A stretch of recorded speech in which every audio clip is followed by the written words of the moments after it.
Is anybody in here running any Docker images in the Mumble Room? Anybody use Docker? Nope. Well, I think Docker is getting pretty popular. Yeah. And I'm worried that we are creating ourselves a bit of a long-term problem with Docker. That could give us a bit of a bad name, and the BSD guys are going to give us a hard time about it. We got to get our act together when it comes to Docker containers. So a study was just done recently showing that over 30% of official Docker images in the Docker Hub contain high-priority security vulnerabilities. Honestly, what did you expect? So, what did you expect? I mean, that is the fundamental trade-off.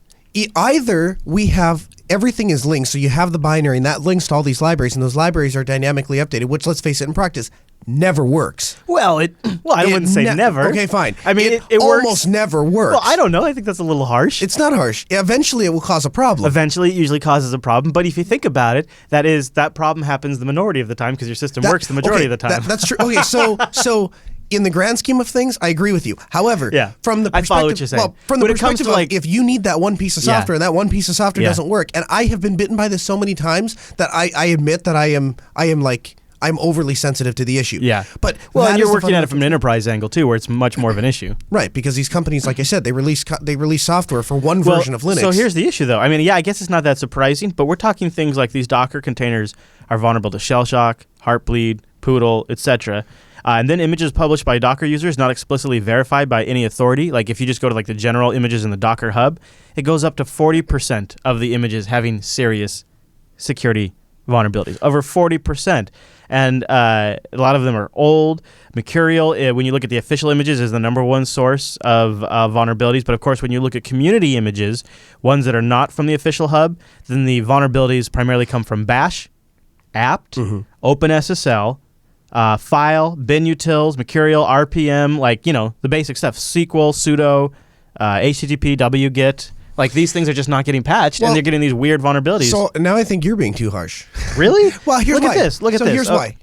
Okay, but the numbers, Noah, are disgraceful. I mean, we're talking really well-known vulnerabilities that haven't been taken care of. We're talking like you put this stuff into production, unless you have taken serious mitigation steps. 40% of these images created by the community have critical vulnerabilities. And by the way, dude, if you drop from critical down to medium vulnerabilities and you include everything rated as medium, then 70% of the images have vulnerabilities. Yeah, but so let's start with this. You start with a technology that is relatively new, right? Docker has not been around a terribly long time. I mean, it's still people. Granted, people were putting it into production before Docker even said you should be putting it into production because they were so excited.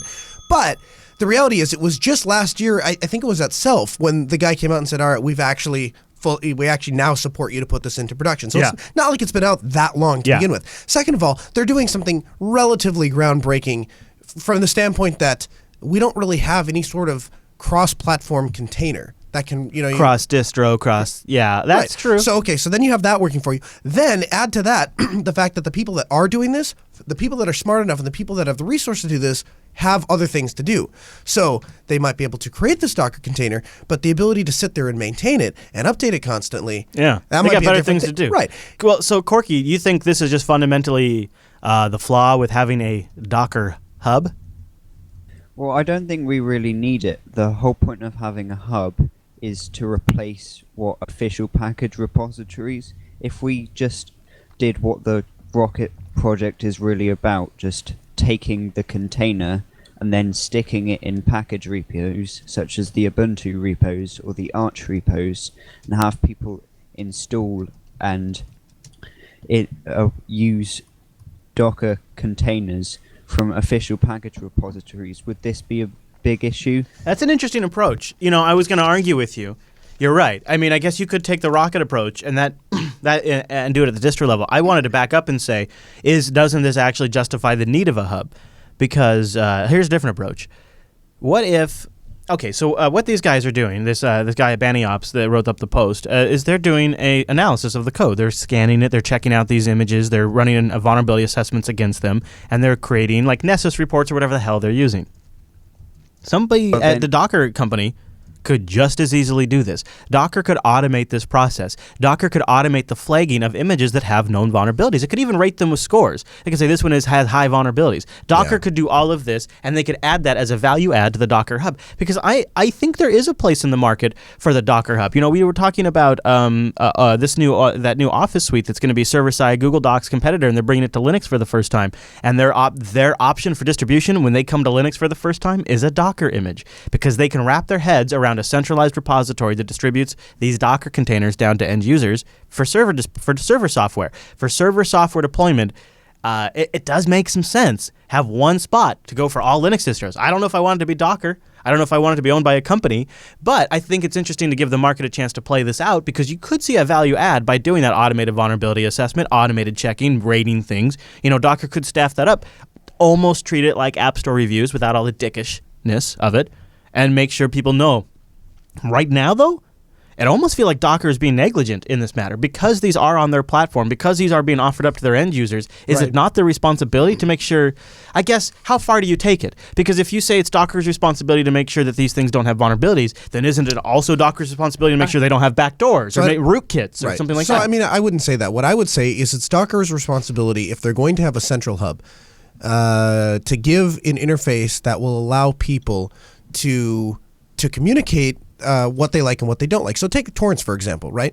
There is a great system in place, and it's not mandated by any user group. It's not mandated by any committee. But the reality is, when you go on to the Pirate Bay, I can tell you the best torrent to download from the worst torrent to download, because that's all being rated on, voted on. And if there was some that had some snarky snark that was connected to that torrent, I would know about that because it would be in the comments. Or if there's some sort of software. So is that really that hard to implement? That's kind of what you're talking about, right? Yeah, I guess that actually works, even like at the AUR level. Like I know, I can go and read the comments and usually know what's up. Mm-hmm. That's a good point, and I guess that would sort of be a good middle ground for now. And the other thing is, from their perspective, all they have to do is provide the infrastructure. Everything else, it will be provided by the users. Yeah. Yeah, right now it's a bit of a clown show, and they need to get it cleaned up because it's all happening really fast around them, and people aren't going to take it seriously if it has these kinds of problems, I think. And I think, there's going to be competitors out there. They're coming up. I mean, Canonical's launching their own format. You got, obviously, the Rocket stuff coming out of the Core OS project. You got the FreeBSD guys have had jails and had this stuff figured out for a really, really long time already. Plus, they can back it up with a great file system that also provides a lot of advantages in conjunction with jails. Right, and we should just get all that done in just a couple months here. Yeah, it should all be done. Yeah. I mean, come on. I mean, so July, is that about when it came out? Like, what's officially, that? officially, Docker? When they said it was ready for when production. the latest Red Hat Enterprise 7 shipped. Okay, so that would have been so June, July, somewhere around there. That was, and I'm using air quotes here, 1.0. Yeah, but 1.0 shipped. It shouldn't have been a 1.0. But I think they had that new partnership with Red Hat. Yeah. Red Hat didn't want to ship a non-1.0 thing in Red Hat Enterprise, right. And so I think they called it 1.0. Yeah. Even though they didn't even have like signing and things like that. Yeah. But yeah, it is new. Yeah. The thing is, the reason. But here's where, and then we can get off this because probably people don't care too much. But I think here's where we would give them a little too much slack.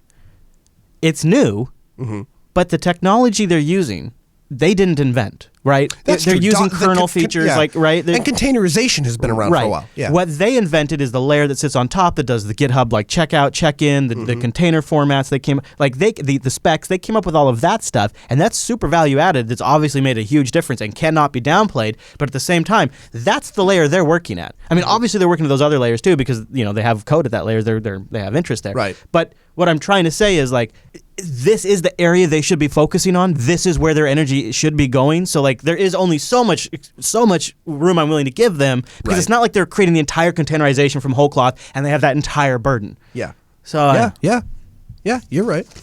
I agree. That's all I have to say about that. That's it. Not that you're upset or anything. Also, why are people complaining about the containers having vulnerabilities when they can just update them for vulnerable software in the containers themselves? Yeah, here's the issue, and I was just reading a blog post about this. God, and this is part of what I think gets me a little pissy about this issue. And I don't.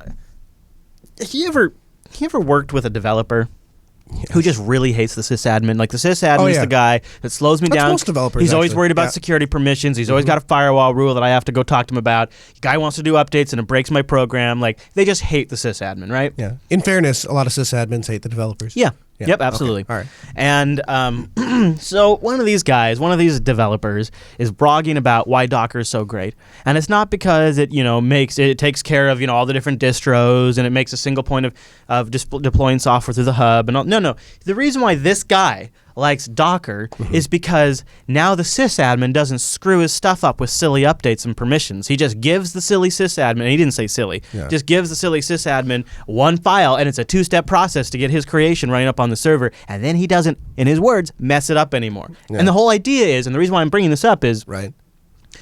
there is a mentality where people are creating Docker images and they are creating these things thinking this is a static world that will never change. The world around it is going to be updated, it's going to be chaotic, Right. libraries are going to change, kernels are going to change, whatever. But this container, everything in this world, this Ubuntu 14.04 little world in here or 12.04 little world in here will never ever change. And you don't want to know something, Chris? I like that. I know, but I'm a that's system administrator, and I like But that. that's the problem, though. That's because then the things, those processes, maybe say like, for example, let's say you put Zimbra inside a container. Wouldn't that be, just get Zimbra in a container and keep it nice and contained on a CentOS box. The problem is, what if in that container, Zimbra is using a version of IMAP that gets to be a year old or so that has another Heartbleed-like vulnerability in it? Right. Well, then you have to go update that container to get rid of that vulnerability, but now you are doing something that was against the original design of the people that distributed that container, so your only option at that point is to essentially, and I might have this wrong, but I believe... Tweak the container. Well, you essentially, not this is the wrong word, but you essentially like fork the container, you copy it, and now begin running your own version of it you maintain separately than the one that comes from Docker Hub. Right. So there are a couple things. One is I would rather have an insecure program than no program. So if my choices are to run something insecurely, Are you sure? Are you sure? Like like something that could be really bad, like that, where people can read their memory on your server and stuff like that. I go back to a client I had, and this was not all that terribly long ago. It was in fact one of the first things we had set up them up with the System 76 computer, and a version of Ubuntu that had shipped with the System 76 was newer than the last LTS, but the Intel drivers to get the Wi-Fi to work had to have that newer kernel. So we ran into this weird issue where the software manufacturer would not give us, they didn't have a version that would run on the newest version of Ubuntu, but he didn't have Wi-Fi. So the solution was, as crappy as it sounds, he bought a brand new laptop and he had to have a USB dongle for a couple months until they really, and so if I think if that was a wider scale, if we were going out to a server, something like that, if my choices are there's some sort of security vulnerability, and granted Heartbleed is a bit of an extreme example, that would probably require us to sit down and talk about if using that software then is really still the best course of action. But if it's anything slightly smaller than that, I would rather have the software work at all, rather than, even if it has some security flaws, than not have access to that solution. Yeah, I mean, I can follow that line of thought for especially a class of software and use cases like word processor or anything that doesn't. Here's where I draw the line. Anything that could potentially reveal my user information or other users of the system's information. So like say Jupiter Broadcasting had its own mail server, right? And we were running it. Very likely if we did that, we would be running it on a container on a DigitalOcean droplet. Right. And let's go back to this Zimbra thing.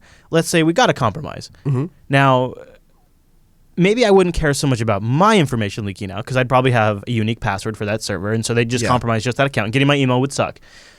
But I do have the responsibility of everybody else that logs in, right? Yeah. And so if, Rikai's logging in and Alan's logging in and you're logging into it and Angela's logging, everybody's logging into this thing. If that thing starts to have a year old, see, the problem is the longer these vulnerabilities hang around, things like shell shock and Heartbleed, those are so well known and there's such low-hanging fruit. And some of them, like Heartbleed, can be diagnosed remotely that they just get written into IP scanner scripts. Yeah. And then, it becomes really almost no effort for somebody to start banging on your box and reading, whatever. I mean, it's like because it's so easy for them to do it, and because other people are impacted by it, I feel like I have the responsibility to keep it up to date, even if I don't care about my own personal data. Right. So I'm not saying that security isn't important, right? I'm not saying that we shouldn't have a methodology for updating. I'm saying that the priority level should be get the software to work, then let's make it secure. And so that means that the security then falls upon whoever is releasing that Docker container.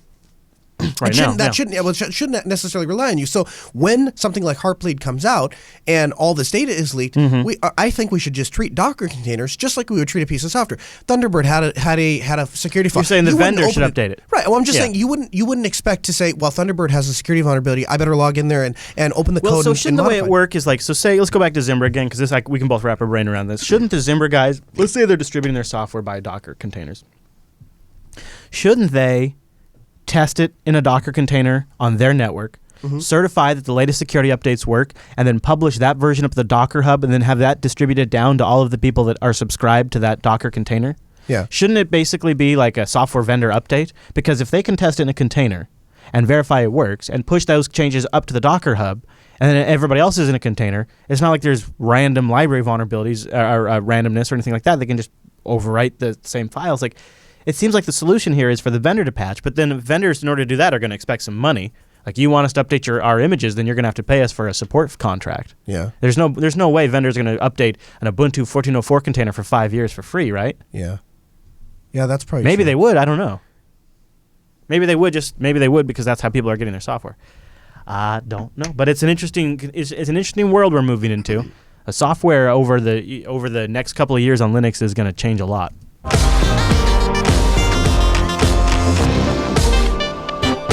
Welcome to Linux Unplugged, your weekly Linux talk show that invites you to insert your own Monday morning joke. My name is Chris. My name is Noah. Hey, Noah. Hey, Happy how Monday, did I get Noah. here? Happy Monday. Happy Monday. So we're doing this show on a Monday because Noah's here. He's flying out this evening. When are you flying out? Tonight? Well, hopefully tomorrow. But Tomorrow morning or whatever. Yeah. We wanted to record today. Yeah, so we that say way tomorrow gave room. morning, but really that involves leaving here at like 1:30 in the morning. Wow.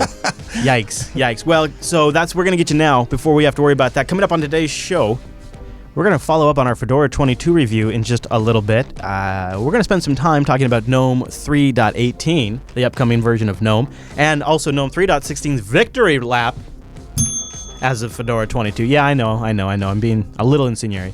Also, we're going to talk about the new Google Cardboard, how it could work for Linux, Dell's perhaps huge embrace of Ubuntu. This is a big deal. We're going to talk about that. And then also, we have a little surprise coming up in the feedback section of the show, Noah. It's a packed show. So, somehow, even though you and I were just on air less than 24 hours ago doing the Linux Action Show. Yeah, we just talked about Linux. How is there more Linux to talk about? It's literally been less than 24 hours since we did last. Yeah. Does that blow your mind a little bit? Yeah, and it's been like less than 12 hours since last actually got published. Wow. Talk about a content factory. Hey, so let's get into the catch-up. There's some interesting stories that have actually managed to develop since we put together Linux Actions, even though it's only been a couple of hours. So I want to bring in the Mumble Room. Time-appropriate greetings, Virtual Lug. Hello. I was like, is anybody there? That seemed like 30 seconds to you. It was. There was a really long delay there. I was like, wow, okay. We lost them all. So Google I.O. was last Thursday, and it was the biggest I.O. in the history of the world, which isn't that actually hard of a record to set when you think about there's only been so many I.O.s, and Google just keeps getting bigger. But it was a monster. It was like a 4-hour keynote, and I am excited pretty much about one thing. I mean, I'm excited about a few things that came out, but hear more of my thoughts on Coda Radio. But for us Linux users, I think there's some potential here. I think we need to get on board with this. You familiar with Google Cardboard? I am. Yep. Their VR cardboard that they gave out at last year's Google I.O. You know, it's funny. I've heard this described a couple of ways. Some people say this is Google flailing, saying they can't come up with any ideas in the VR market, and so they're just dropping this on the public and saying, here, figure it out. I am not such a pessimist. So they updated their this is Google Cardboard VR 2.0, and it supports up to 6-inch screens now, including internet phones if you're a masochist. And it is completely published as an open spec. There's already websites that are selling an entire kit for like $20 or whatever. And you basically get a fully usable VR environment. And it comes with little glasses that it comes preset in there that are in there, and you just put your smartphone in there, and you have legitimate virtual reality for $30. And there's already apps out there to do this. There's already apps in the Play Store to take advantage of it. And there's nothing that says you couldn't hook it up to a Linux box and create... This could be the avenue for the community to create the beginnings of their own open source response to the Oculus Rift. Yeah. And you know what's neat about that is so imagine this. Oculus wants to take the quote unquote high road with who's Microsoft. Microsoft. Do they make small things? Well, they make that that challenger to Linux. Microsoft. That sounds like a Viagra competitor to me. Windows. They make Windows. Have you ever used it? Yeah, man. It costs a lot of money. I put those in my house. It crashes a lot and stuff, but and they break. Yeah. But they have, but it has tiles, so that's cool. Okay, yeah. But they, so they're going to take that road. Imagine this. Imagine when this takes off, like the Raspberry Pi does, and everyone that wants to play everyone wants to play with it goes, well, I could get that thing, but I'm locked into the games that they tell me I can play with, the operating system they tell me I can play with, and the SDK that they're going to tell me when it's going to release, and then there's this, and it's like... I think, too, it's almost a bigger competitor to Samsung. Samsung Gear VR is essentially this. You put a smartphone in a Gear VR, but Corky, it was in a Go-Go. Do you think that maybe we're just getting too excited that Google Cardboard is kind of a crappy product? Yeah, mainly the cardboard bit, because I got the last version for Christmas, and it was by the end of February it kind of had fallen apart to normal use. Would it make you feel better that there is several different companies right now that are working on 3D printed versions of Google Cardboard? So it's a much sturdier case. You can print it out at home or buy it. It comes with the lenses. You can get it in different colors. There's a lot of people that are working on different kinds of moldings for the Google Cardboard too. It doesn't actually have to be cardboard. It's just the nice thing about cardboard is you can make it yourself. And it's super sturdy. cheap. It's sturdy too. And it's super a great cheap. thing about corrugation. Yeah. But not all phones work with it either, because there's one feature that requires a compass, because there's this trigger on the side. Yeah. And not all phones have a compass. Yeah, there is definitely going to be limitations there.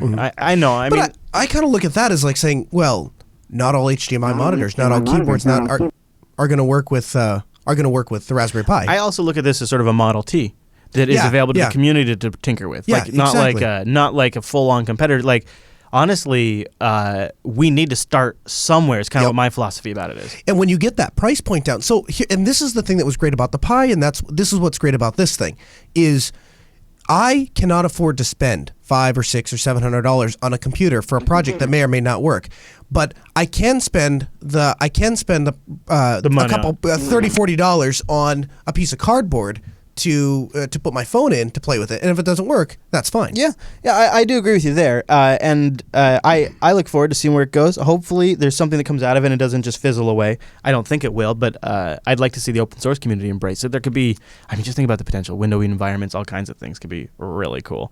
But we'll have to wait and see. Hey, Noah, I know that you and I have talked about Dell before. Matt wasn't a huge fan of Dell. Yeah. I'm not a huge fan. I talk about Dell kind of like I talk about cars and things like that. Like, I feel like Dell's like a pretty good choice. It's not always going to blow me away, but it's going to get me a pretty good value for the price and come with a warranty. So full disclosure, as you know, we own an IT company and we are partnered with Dell. So I'm probably a little biased, because we've had a very, very good experience with Dell. And part of that experience probably comes from the fact that Dell really values their commercial market, which is kind of funny because when Dell started, they started really valuing their consumer market, and somehow they kind of made that switch. But from a business perspective, the nice thing about Dell is, as a Dell partner, when I want parts, they ship them to me and to supply them to a client. Yeah, I got to say, so my experience with Dell has always been pretty solid on the business side. A little adversarial, like when doing large server purchases and things like that, and them screwing me a few times on things I didn't really need, or selling me like an entire series of bad tape drives, an entire series of bad PERC controllers. Which was the entire reason for the partner program, because now you don't deal with those people, you deal with me. Yeah. And I can come onto your site and I can look, and I just go into a portal and order that stuff. Yeah, but my preference there though is not to deal with people like you. Yeah. I actually prefer like the IX approach. Yeah. And that's sort of when I realized where I have the issues with Dell. But if you remove that layer of Dell, I like things like their service tag setup. I like that they have a really good database, and it's really to look up all the drivers for your machine. And like to be fair, like when we had those tape drives that just failed one after another, they're always very solid about replacing them. Right. And so where I've always ran down with issues with Dell has been in the consumer space, and sort of how they they kind of keep putting their foot in with Linux, and then they dump it, and they're like, oh, just kidding. In the U.S. Yes. In the U.S. Yes, because right. in other parts of the world, that's a very different story. Right.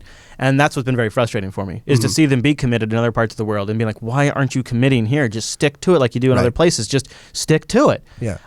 And so I was really happy that when they first launched the Which parts? Sorry. China, Which part of the world? for example. And India. And India. Yeah, I mean, so they have widely pushed. In fact, if you go to like the kiosks in the mall, here we see kiosks in the mall that have Dell computers. If you go over to China or India, you go into those malls, you're going to see a lot of Ubuntu kiosks, and they're going to push the computers that run Ubuntu. And the reason for that is because the market is so much. I think the market is better, or they believe the market is better there to push those open source solutions than they can do that in the U.S. Yeah, I guess, and I guess it's probably partially driven by cost and partially, other factors, political maybe. I don't know, but that has always kind of left a bad taste in my mouth when it comes to Dell's approach. The Sputnik program first gave me some hope, and then then they launched the XPS 13 Sputnik version, which is a pretty solid machine. Mm-hmm. So when I saw this article, this kind of grabbed my attention. Like, this seems to be another pretty big step in the right direction for Dell's commitment to Ubuntu.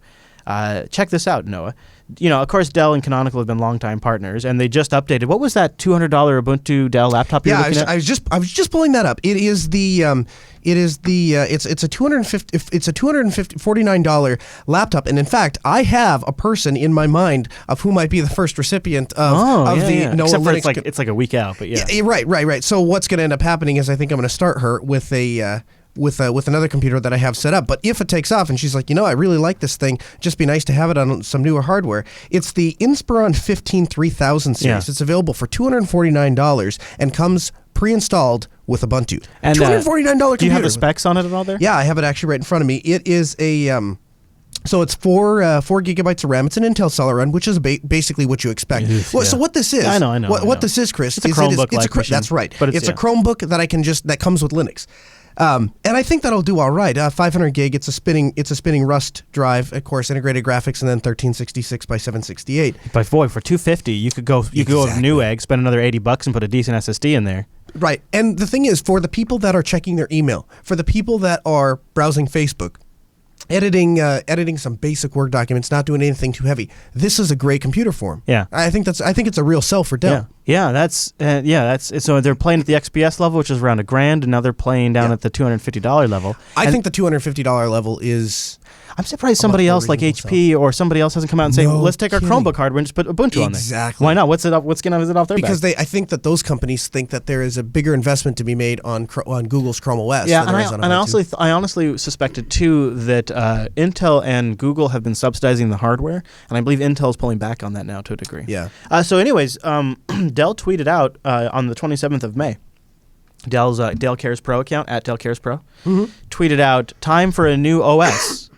Time for a new OS. Why not try #Ubuntu?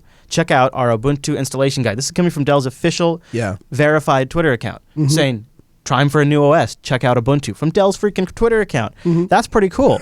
I'm going to check how many followers. Maybe they don't have any followers, so it doesn't matter. Oh, they have 10,000 followers. So that's not bad. There's Dell's global technical support for business customers. Follow us to get valuable information and support your company's IT infrastructure. And they're recommending people try out Ubuntu. And they've included a link to a Dell support article, which is how to install Ubuntu Linux on your Dell PC. Yeah. This is legit. Look at this article. This is legit. Yeah. Yeah. And, the thing is, there are other things that Dell can push. The chat room is figuring it out.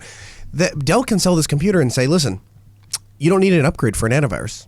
It's not necessary. So that's not necessarily a perk for Dell though. Those are upsells that Dell makes money. That Dell makes money off of. That's true. But Dell also makes money off of selling their computers. And if they can get away with saying this is a more competitive product than other offerings from other manufacturers, that puts a leg up. If everyone's buying this $259 computer instead of the $300 HP that is at Best Buy. Well, if they can deploy Ubuntu. I don't know what their arrangement is with Canonical, but I got to imagine they're probably not paying for every seat of Ubuntu.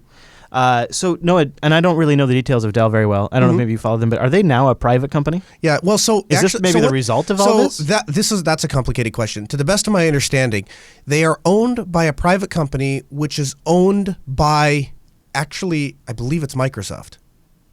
The company that gave them the money to buy Dell back is backed by Microsoft or investors of Microsoft. I got an idea. Something when along in those doubt, lines. you know what we do. When in Google. doubt, we Google ask. now? We just ask. Okay, Google. Who owns Dell? Let's see what Google says. According to the Dallas Morning News, Dell Inc., which had grown to one of the biggest computer makers in the world during 25 years as a public company, is now privately held. Michael Dell, the 48-year-old company founder and CEO, owns about 3/4 of the company, and his investment ally, Silver Lake Partners, owns the That's rest. it. That's right. That's it. I remember Lake. Silver Yep. Lake. Okay, Silver okay. Lake. So if you look, Silver Lake is Silver Lake somehow, Partners. is somehow in bed with Microsoft. Yeah, I do remember that now. I wonder if. Okay, Google. Who is Silver Lake Partners? According to Wikipedia, Silver Lake is an American private equity firm focused on leverage, buyout, and growth capital investments in technology-enabled and related industries. Yeah. Founded in 1999, it says. So that's interesting. That's really, yeah. So, and I actually sent an my Dell rep is very, very much aware of my strong Linux preference, right? And so he knows better. He knows better than to ever recommend a product or tell me about a product that I can't put Linux on, right? Yeah. So when this came through, I actually called him and I said, hey, how is this going to affect things? Because right now, every Dell I've ever bought, I've been able to throw Linux on and it works right out of the box. Yeah. Is that going to change with any? And he said, no, it's not. Because you're worried about the who knows? Microsoft connection. Yeah, and This seems to be an indication maybe you shouldn't be worrying. yeah, well, and here's the thing. You can't actually trust. To be quite honest, I don't actually trust everything he says because he's He's going a to say, rep. well, yeah, right. He's a rep. He's going to sell me the company, so he Yeah. knows what I want to hear. Yeah. Because I made it very clear to him in the past. Yeah. So I know what he's going to say even before I ask, but I wanted to get it on So record. here we are, and this is why I brought this whole topic up, is because here we are on the prefaces of like, God, what's Dell doing? Are they doing some good stuff here? I mean, they're shipping more machines than ever with Ubuntu. They're tweeting out to their business customers, switch to Ubuntu. They're creating guides on their support site, how to switch your Dell machine over to Ubuntu. But then they're owned by a... Well, they are owned by Michael Dell. Michael Dell got his money Yeah. from a finance company, Yeah. which is Yeah. owned by. So Yeah. there are so many steps of removal Yeah. from Yeah. Microsoft that the influence may be not there. At the end of the I'm day, excited to see where this is going. I'm Yeah. getting excited. Yeah. Are you getting excited about it? Well, I'm getting excited because I've been excited for a little while because as a Dell partner, that's what we sell. That's what we give to Yeah. customers. So I need to be able to go into those clients and say, well, you bought your computer with Windows. I want to put Linux on it. And I've never had a problem doing that. And I don't ever want to have a problem doing that. Right. But the thing that is exciting about this $249 laptop is I am the kind of person that if I see somebody that is not using Linux, I would like to get them to use Linux. And to do that, oftentimes that means they're You not... just buy them a machine. Well, right. I mean, so what you do. sometimes what that means, I was trying to think of a more graceful way to say it, but the reality is a lot of times if I come to your house and you have everything set up, you're not just going to let me erase your computer Yeah. and put something else on it. No. But you will. Yeah. You will if I'm like, here, play with this new toy. Yeah. You'd give it a shot. Especially if it's nicer. And then once you get it hooked, and I just dealt with this. Before I came out here. There was a guy that he actually bought a Lenovo Yoga based off of on my recommendation, based Yeah. off what Angela was doing. Yeah. And the way I got him to switch was I didn't give him a laptop, but I gave him a hard drive with Linux on it and put it in his existing laptop, and he just didn't want to go back. Yeah. And then he bought hardware, and Yep. Windows is gone. Yeah. But so this $249 laptop is because there's a limit to how much I can do that, right? Because Yeah. I have a finite budget, but $249 laptop, brand new. That's With kind a of warranty. a game changer. I mean, Yeah, the warranty might cost a little more, and maybe they'll let you customize and put an SSD in there.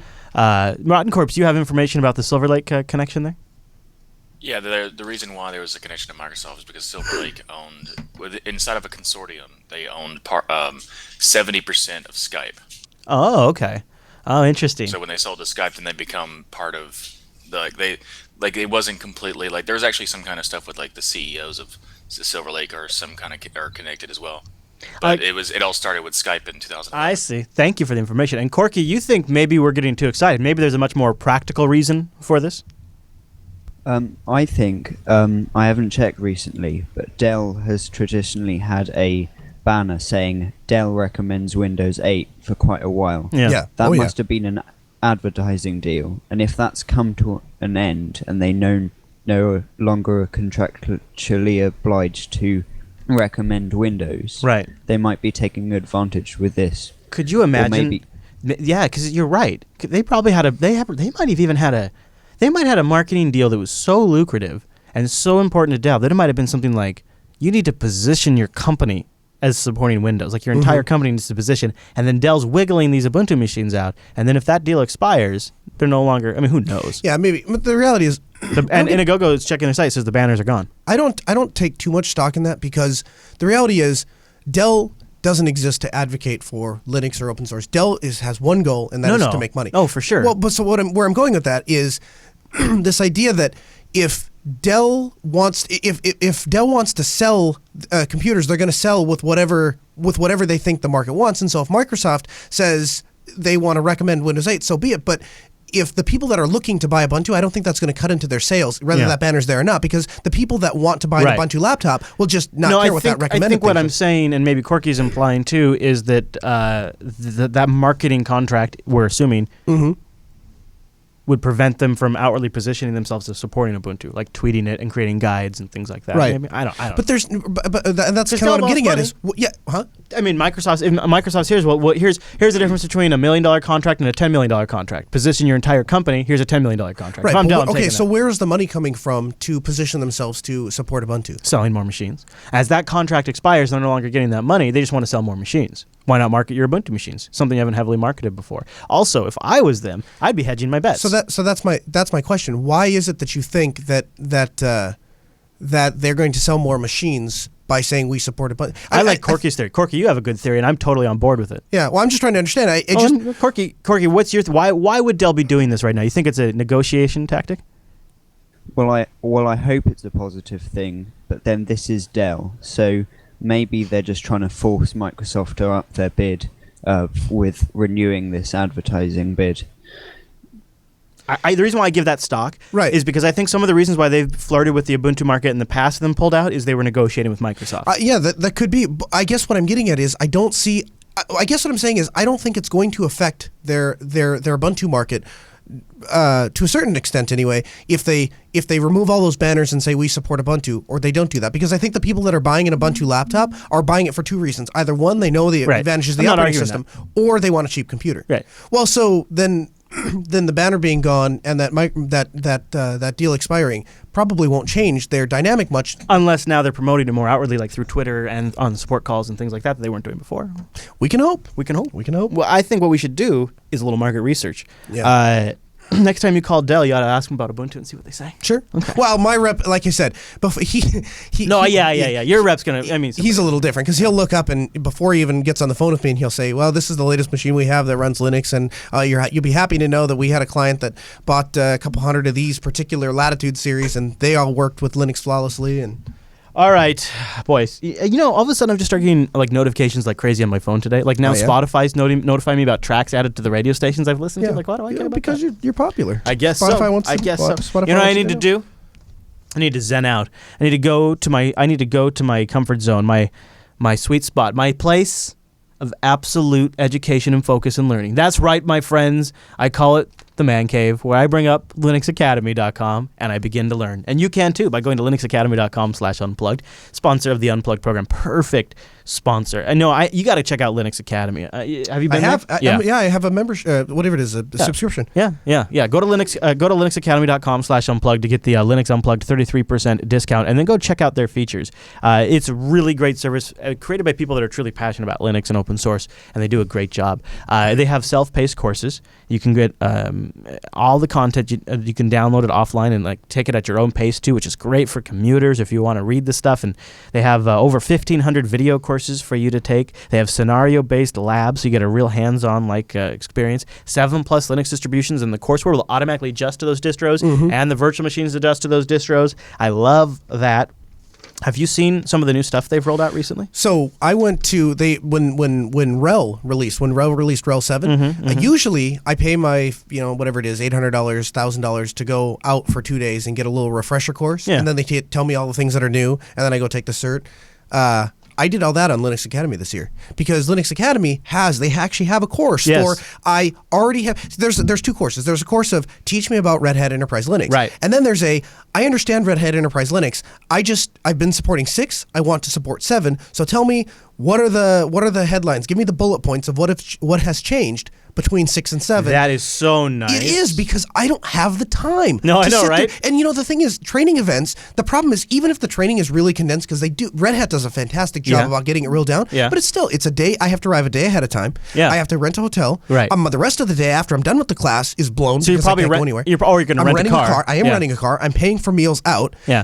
There's this huge expense and time suck. Yeah. Of going to these things, and now I can do that on my laptop when I want in my skippies at night. I know, and these before guys I fall asleep. and this is the best stuff. This is the best stuff around on how to do this, and they've got you can get all of the study material. You can bring that with you. They're always keeping the stuff relevant. They just rolled out some new Red Hat stuff. It's really nice, and I think and you know what you ought to do. You ought to think about it. Is they're starting to roll out public profiles. So like you can put like your achievement courses and stuff like that on a public profile to like brag. I'd be embarrassed. Here's the thing. Like, but you know what? The Red Hat stuff. Like if you did nothing but the Red Hat stuff, it's like at least to be all hardcore stuff on your thing. Yeah. Well, it's one of those things where like I just do things I'm interested in, and then I only will look at the area the you pieces. need. Yeah, exactly. That's nice though. It is for me. They've got privately. right. Yes. Yeah, I know.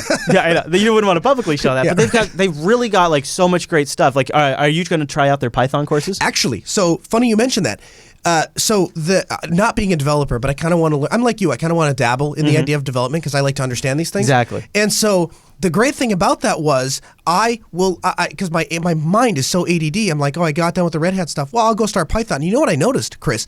The guy that teaches Red Hat lives, eats, and breathes Red Hat. Like you can just tell by the way he talks. Yeah. The guy knows Red Hat, and like he'll make offhanded comments. Like he'll say, "Oh, this particular thing, of course, back in version 5, this one." I'm like, that's a guy that's been around, right?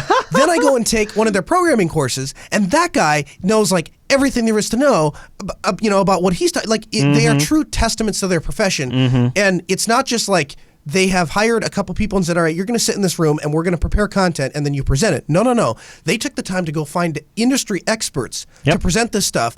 And then they have like you've seen that where you can customize the course to do.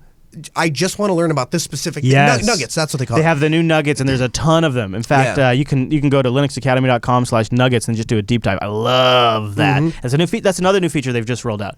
A lot of cool stuff coming to Linux Academy all the time. That's why the membership makes so much sense, and I want you to get that 33% discount by going to linuxacademy.com/unplugged.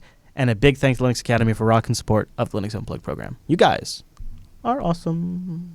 All right, let's get into some emails. We haven't done emails on the Unplugged show for a while, and we got a bunch. So Dario R. writes in with the Ubuntu CC topic. He says, not sure if you guys are going to cover this or not. Oh, really? This one on Unplugged or last? But I just found this comment on the same site. I really think it's helped understand what's going on. All right, so he's talking about the Kubuntu drama. Do we want to talk about this? It's up to you. Does anybody in the mumble room want to talk about the Kubuntu Community Council drama? I mean, you can if you want to. I mean, I'm not avoiding the topic. I just okay. Well, here's what I'll say on it.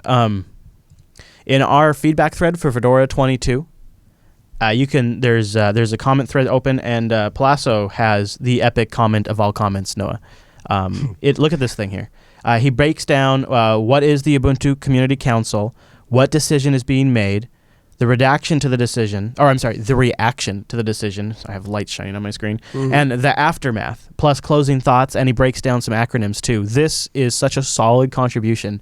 I don't know what more we could contribute than his comment here. Yeah. And there's really been no development. For those of you who are not familiar with what's going on, Jonathan Riddle has been asked to stand down as leader of the Ubuntu Community Council, I guess. Yeah. He actually explains it all in here. And a lot of people in the project are upset by that. The decision remains at a standstill. And Plasso, you're in the mumble room right now. Did you have any thoughts you wanted to add to the coverage of it? Great write-up, by the way. Yeah, you seem to be following it very closely. Did you have any follow-up to our coverage or any comments you wanted to kind of get on the record?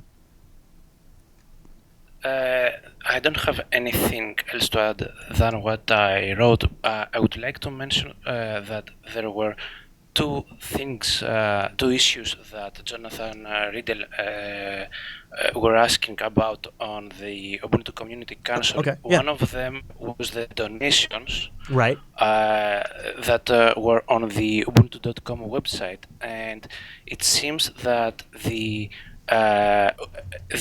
Ubuntu community members don't know how they have been used, and the other that was mentioned was the part of the IP policy of Canonical about the binaries.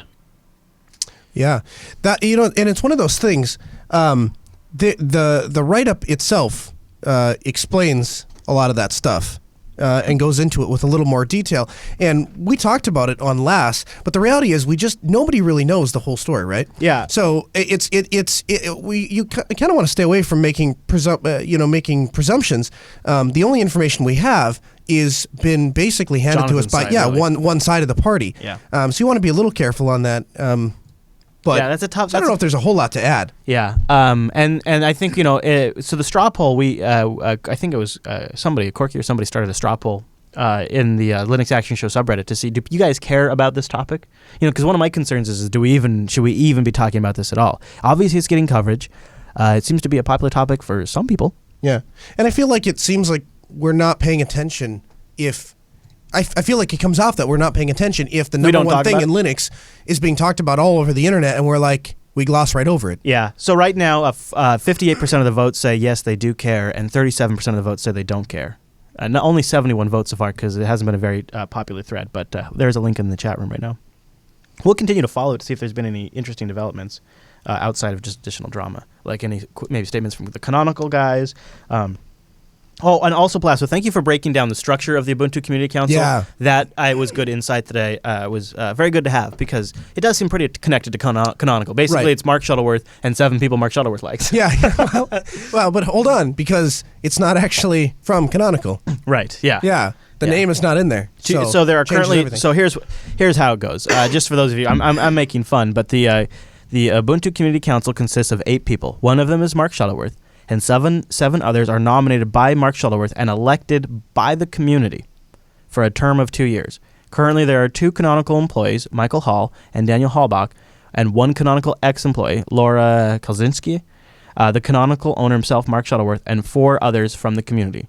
One of the roles of the Ubuntu Community Council is to resolve issues of violation of the COC, community code of conduct. Okay, and community disputes with the participation involved members. So it does kind of seem like a stacked deck a bit, but I mean, there were elections. Yeah. Yeah. I guess I don't have a problem with them saying this is not an official Canonical thing and it's not the official word of Canonical. I don't have a problem with that. What I do have a problem is when people want to try and remove it so far as to say Canonical has nothing to do with this. I mean, it's not a Canonical thing. It's totally separate. That is, come on. First of all, Canonical controls the branding of Ubuntu. Second of all, the head of the community, a member of the board on the community council is the head of Canonical. So there's definitely a connection there. Yeah. There's more than a passing connection there. I agree. Yeah. I agree. All right, so David M. writes in with a question about openSUSE. He says, hi, I'm just wondering why you don't mention openSUSE as an option. I can understand why you don't like Ubuntu, and Arch is cool, but it's not for production. I enjoy your shows. I plan on making a contribution next payday. Oh, that's nice. Thanks, David. So he's asking about openSUSE as an option, and... do you want to take this? Well, one? the reason actually I put that in there was because he says that Arch doesn't belong in production, and you know what? If you had asked me before I'd spent time in the studio, I would have agreed with him. I would have said, listen, I would not put Fedora, I would not put Arch on a production machine because I don't want something that new. I want to treat the production machine essentially like I treat my KitchenAid mixer. On the face of it, it actually seems obvious. Yeah, I just want it to be an appliance. Once I get it working, I never want to touch it again unless the hardware fails, and then I will do something. Right. In practice, the total opposite has proved to be true numerous times. So much so to the point that even though I really wanted to put Ubuntu Mate on here, I don't dare open my mouth because I know. Basically, I know that 3 weeks after I leave, some update is going to come in here, and even if we try not to update it, somehow that stupid updater, rolls back up, and then somebody clicks on it, or we have to install something else. So you have to update exactly. the pack. Something happens where something gets updated, and then something breaks, and now because it's so far gone, not just one thing breaks, like 3 different things happen at the exact same time, and you don't know if they're connected or if they're separate. And all of a sudden, you've got problems like every time you reboot, your sound cards get remapped. And, right. And I have argued that perhaps in media production, because the underlying stuff we rely on needs to be so current all the time, that Linux by its very nature just is difficult in these kinds of roles, and so maybe being more current is more helpful. Yeah. So openSUSE offers tumbleweed and also evergreen releases. So openSUSE has potentially that sweet spot, right, where openSUSE could fill a role on a machine that needs to be uber current, and it could fill a role on a machine that could stay fairly static, like say Right. my Bonobo. Yeah. And so, but you don't use openSUSE in enterprise. You don't use openSUSE in your personal stuff. Why has it not really ever been a contender for you? So there's a couple of things. I actually really like the idea of an RPM-based distro that I could use in production, because really I'm not going to put Fedora, or at least that might be changing now, but a year ago or so, I wouldn't have put Fedora into production on a client's machine. However, we tried openSUSE in one client. I was going to go out and we were going to do that, and I ended up bringing him a test machine. We set it up, but it had this weird thing where it will show when you click on, you plug a thumb drive in, it will show up as if it's mounted, but it doesn't actually create the mount point and show the files from a removable storage. And they had some sort of script that kicked off that did something when somebody plugged a thumb drive in, and the script kept failing because this thing wasn't mounting. And I worked with it a little bit, and I couldn't get it to work, and I said eventually, just screw it, we'll just go to Ubuntu, because the reality was everything else they were doing other than this one tiny little piece of software, which had both RPM and Deb, was all being done in the browser. Yeah, so I just went with Ubuntu. So that's an interesting reason not to use it. Mine's a little more nuanced than that. Yeah. So I actually thought I would be sitting here, and I thought by this point in time, openSUSE would be the far gone conclusion, because the build service was so awesome. They have Tumbleweed. They have their evergreen releases. I'm still a fan of Yast, and yet I sit here and I think, I don't know, still a bit of an unfinished mess. Rotten Corpse, what's your take on it? I would say that openSUSE has like a ton of potential, and they do a lot of things that make you really interested in them, but then they kind of fall short in the actual production of the stuff. Like, for example, the OBS is cool, but then they don't have any focus on it, and it's very clunky, and it requires specific files and configurations that you have to know in order to send something to the OBS. And then they have like the SUSE Studio, which is cool, but not a very good environment to use. And they have there's one-click install that's actually like 12 clicks or whatever. Right, very clunky. Yeah, they have a lot of great ideas, but they never actually, they don't all come to fruition. Actually, I don't think any of them really fully come to fruition. And it's just it's really cool and then disappointing. Yeah, and I think a lot of the changes around Zipper and the package manager for a few releases a while ago, sort of, I lost momentum on my openSUSE edge. Mm-hmm. Like for a while I ran SUSE Enterprise Linux on quite a few servers. I thought it made it was so great because you could have, it was so easy to make a Samba file server with SUSE Linux using the Yast that would connect to the domain and authenticate all of the users and set up all of the permissions, and you could set up extended attributes on all the file systems, because SUSE was super easy with RiserFS and XFS out of the box back then. And it was just like, I could drop a SUSE box in, within 10 minutes I'd have it connected and authenticating to a Windows domain controller, and I'd have it all updated in Yast, and it was beautiful. Yeah. And for a while, I even used this program from the Zamarian folks to manage all of the, it was called Red Carpet, and I could manage all of the patches on all of my SUSE boxes from one GTK console on one desktop, and it was so amazing. And when they went through all these package manager changes, I just really lost momentum on all of that. And then I just kind of fell back into apt-get and Ubuntu for a long time, and it just seems like such a more streamlined process to manage your packages and there's so many layers on the openSUSE side. And then the other thing that's given me a little bit of cold feet with SUSE is I'm not very comfortable with their parent company, and I'm not very comfortable with how they've been passed around in the last few years, and I'm not super clear on what the parent company's priority is for SUSE Linux other than making a distro that is a companion piece to mainframes type software. Right. And I'm sure that's not their purpose and vision. Right.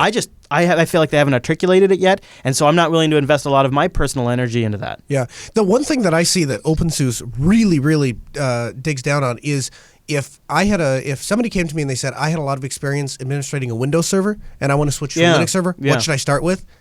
Man, Yast is great for that, right? Yeah, it is. And SUSE is such a capable distro. openSUSE is such a capable distro that I think it has a lot of. But here's the other thing too. If you were going to use openSUSE, would you not use KDE? Because it's a really nice KDE implementation. Really nice. Yeah. And KDE Gnome is pretty good too. Yeah, they have a good Gnome one too. I mean, they do good work. And one of the things I like is Yast is like a Qt UI under KDE and GTK UI under Gnome. Like, They do a lot of good stuff. It's just it all doesn't really come together to make it super compelling. But heavens, I'll give you a chance to give them a bit of cred here. Yes, trying to judge the desktop usage of openSUSE based on their open build service is not exactly doing it justice. I do use openSUSE at least in a couple virtual machines just to test and make sure that it is up to snuff, at least in my standards. It is up to my standards in terms of desktop usage in every way. The zipper package manager, even though it is a little bit different from RPM. But in terms of RPM distros, openSUSE is the only one that I kind of like. Yeah. But yeah, I don't know, it's just mostly for a Deb or Pac-Man kind of usage, but I don't think it has much to... You can't blame it based on its other services, even though, yes, it should work, but the one install package manager, or at least one click install packages is useful for users. The package search is useful for users. Adding extra repos, especially with GPG-based repository authentication, is useful, and, Okay. etc. All right. It's nice. All right. Okay. I mean, That's not even the problem. Because the Yeah, well- problem is the whole package. Like, there's a lot of cool things, and they make really good ideas with the package search, and basically everything is on the website you can install from. Really cool. yeah. But and I it's guess, very It all clunky when works. you actually go through the process. I think I'm done on this no, topic. it is not. No, It no, hold on. We But could I talk. mean, Let's talk about more in the post show because I don't want to spend too much more time in the show on this topic. Because honestly, here's where I kind of come down on openSUSE, and that's why I don't want to spend a lot more time on it. Is despite as much as I'd like it, as wish this wasn't the case, and despite as much as a lot of people in the community who really love this distribution wish it wasn't the case, and the people who work for the company wish it wasn't the case, I believe the reality is. And I'm sorry I have to say this. And this is the final word for this episode on the topic, and we can take other. I just need to move on from this. I'm getting orange on the topic. Red, really. But I unfortunately do not believe that openSUSE really makes much of an impact in the market, in the industry. They don't really move the needle. When they make an initiative, nobody really pays attention except for them. They're not super relevant, not like Ubuntu or Fedora or even Arch or honestly, definitely distributions like Debian and Slackware even are, I don't know. There are just a lot of distributions out there that I feel like when they say something, it makes a huge, huge wave. Like when Debian decided to switch to systemd, holy shit, right? Yeah. When SUSE switched to systemd, do you know when that was? No. In fact, I wasn't even aware that they'd switched to systemd, to be honest with you. Right, they did it a while ago. Yeah. Right? That's my point. And I wish it wasn't that way. And that's why, to be honest with you, as somebody who's an enthusiast about this market, I like to use a distro that's a little bit more relevant, that has a little sway, not a lot, I don't want a lot of drama, but I do like to have a distro that has some solid relevancy in the areas I care about. I just don't feel like that's where openSUSE is at, and that's my final word on it. So Harold writes in about Angela's Yoga 3, and he says, I'd like to move my wife to Linux as well, but how do we sync an iPhone or iPad to iTunes using Linux? That's her greatest stumbling block. He also wants to know what spreadsheet program she used. A lot to choose from. So it's funny that he writes in and asks that, right? Because just like I think Friday. Yeah. It was Friday. We were working on show notes, and you said, "Hey, while we're working on that, it'd be awesome if you could get Angela's iPhone to sync up to." She's like, I'm basically doing almost everything on the Yoga except, you know what? I take pictures with my iPhone, and when I plug it in, nothing happens. And I thought, oh. Yeah, that's right. We never went back around to get that working. Like we talked about it on the show, and then I forget that there's still people pulling photos off their phones using USB. Like I just think when you take pictures, it syncs to something. And she talked about using Dropbox and OwnCloud, but she takes so many pictures and they're fairly high resolution. She likes being able to plug it in, have them suck off the device, and then delete them off the camera roll of the device. But the fundamental problem is you have to get the Linux box to recognize the iPhone. And this has got to be a common problem in our audience. Right. So the answer is actually fairly straightforward. There's 2 or 3 packages you need to install. We'll have a link in the show notes to them. But they have, once you get those packages installed, what it allows you to do is mount the phone as either an MTP device or actually mount it as a drive. Now, we actually set it up so that it mounts as a drive, but it doesn't have write access to the phone. And the reason for that is we want to be careful. We want to be careful, and she's had problems in the past where she does something on Linux thinking that she is just making copies of her photos, and in fact, it's moving them. Yeah. Here, there is no possibility it can move them. Right. The only thing it can do is copy them. Yeah.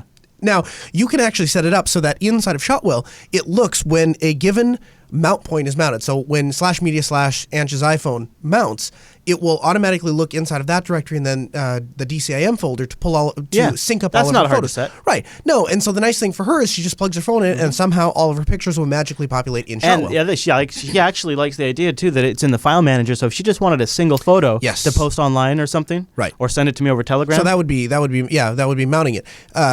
And yeah, you're right. So she can log in there and just manually copy that photo out. But it really took take 5 minutes, and 4 of those minutes we're researching it, and 30 seconds we're implementing it. So the Librem is on the verge of shipping. July, I think. Yeah. The XPS 13 is very solid. Mhm. The Yoga is very solid. Dell's got this new $250 laptop. Yeah, Linux is big. Yeah, and that doesn't Turns out. even count. Like System 76 has their best Bonobo Extreme yet. Like that thing's a monster. They're shipping the Meerkat. There's a great ton of options desktop wise. The for System Galago is 76. amazing. You have this is the best year for Linux laptops ever. Yeah.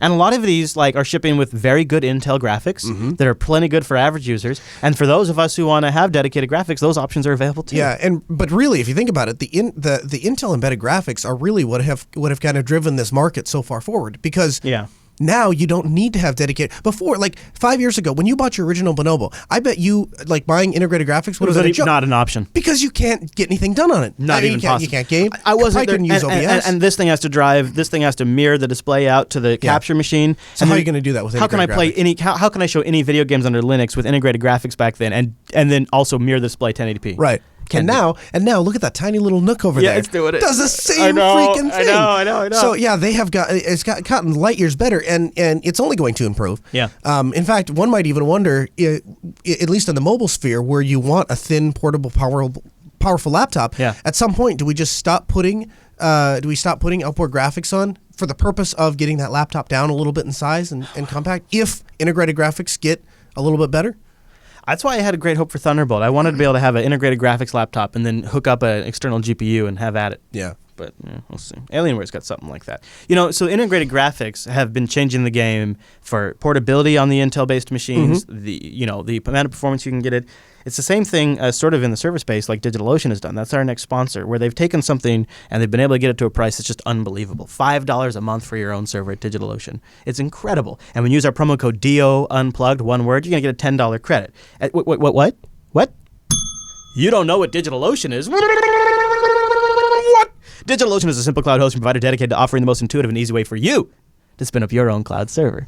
How about that, Noah? That's pretty cool. Did you know that? I didn't know that. Tell me about DigitalOcean. Well, it's not like I have 30 droplets. Which is it's crazy. It's not like I had to email DigitalOcean and ask them to expand my droplet offering so that I could get more droplets. That didn't happen. Game freaking changer. That's what DigitalOcean is. Game freaking changer. I can't even imagine if I was doing what Noah does as a day job and DigitalOcean was around. It would change how my business was structured. I mean, actually, you would have made a lot more money. Well, yeah, absolutely. And in a way, now I think about some of the stuff we're doing server side for Jupiter Broadcasting, and how would I have done that before DigitalOcean?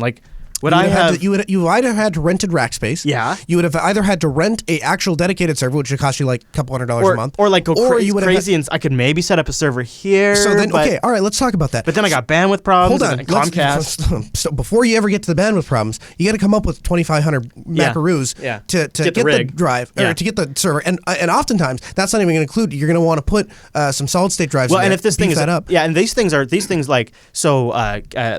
a lot of automated backend functionality. If this doesn't work, shows don't go out. So I'm going redundant power. Okay. I'm going to go hardware drive array. Okay. Right. I mean, then I'm setting this box up myself.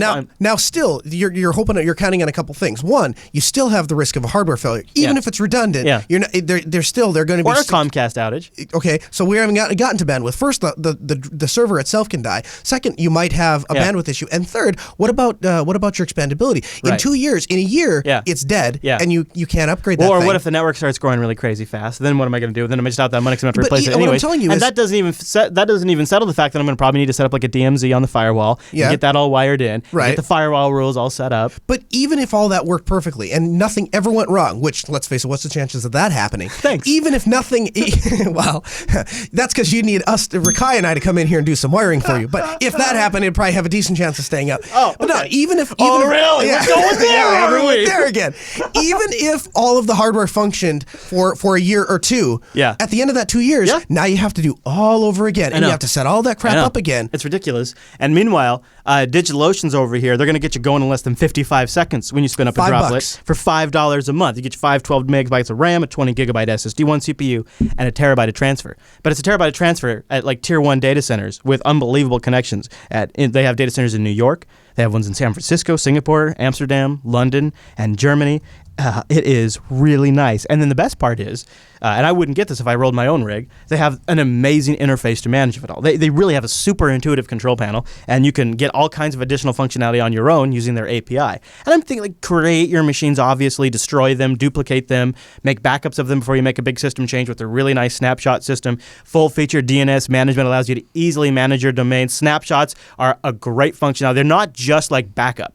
These are like this is a great way to deploy servers. Like, you get a server set up just the way you want, you snapshot, you make it a template. You want to snapshot something and send it off to another customer. Hey, here, let me set you up a WordPress machine. Think about this, you guys. You could go over there and have a droplet that you set up with like the perfect Ghost installation, all set up for customers, and you could sell it. You could sell that. Like, make that a service and rehost it. And DigitalOcean has referral programs and all kinds of things. Like, it's a really great offering for the customers too. They've structured it in a way to incentivize you as well. So go check out some of those options, like their one-click installations that make the control panel super nice. And by the way, tons of job openings right now. They've asked me specifically to mention that they're looking for some of the best Linux admins out there, and they also came to want the right place. I know, and they also want to get some content editors because they're doubling down once again. They're doing another like big push on their content for their community tutorials and whatnot. Mm-hmm. They're willing to pay people, and the real secret to DigitalOcean is a lot of these tutorials are not necessarily DigitalOcean specific. Like how to set up an SSH key. Look how well this is done. Look how clear this is. That is super nice. That is super clean, and none of this is specific to a DigitalOcean droplet. Yeah, that's the super nice thing, right? Is that they have those set up as just, we want to help people. We're going to set this up and provide that information to you. They look at all of that as like a whole product. Yeah. They really do, because like when they rolled out free BSD support, they rolled out a whole bunch of tutorials with it. Like it said, they don't want you just to sit there and have a droplet. They want you to really get some use out of it. That's really cool. Yeah, and they have great products that built around that API too. Like you've tried out the Swimmer app. Yep.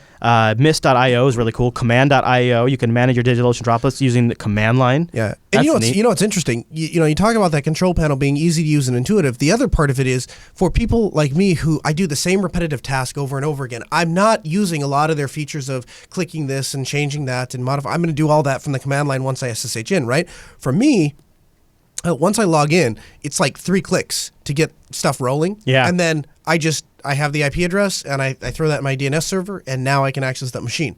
And like I said, I didn't get a chance to show it on Sunday, but the way that you can set it up with SSH keys, they just have a button, so I can check Noah's lanyard, Noah's laptop, and then when I spin up a DigitalOcean droplet, boom, I can instantly have access to it. I don't have to wait for the email to come through. Do you remember when I had that problem here and my email went down, so I couldn't get the email?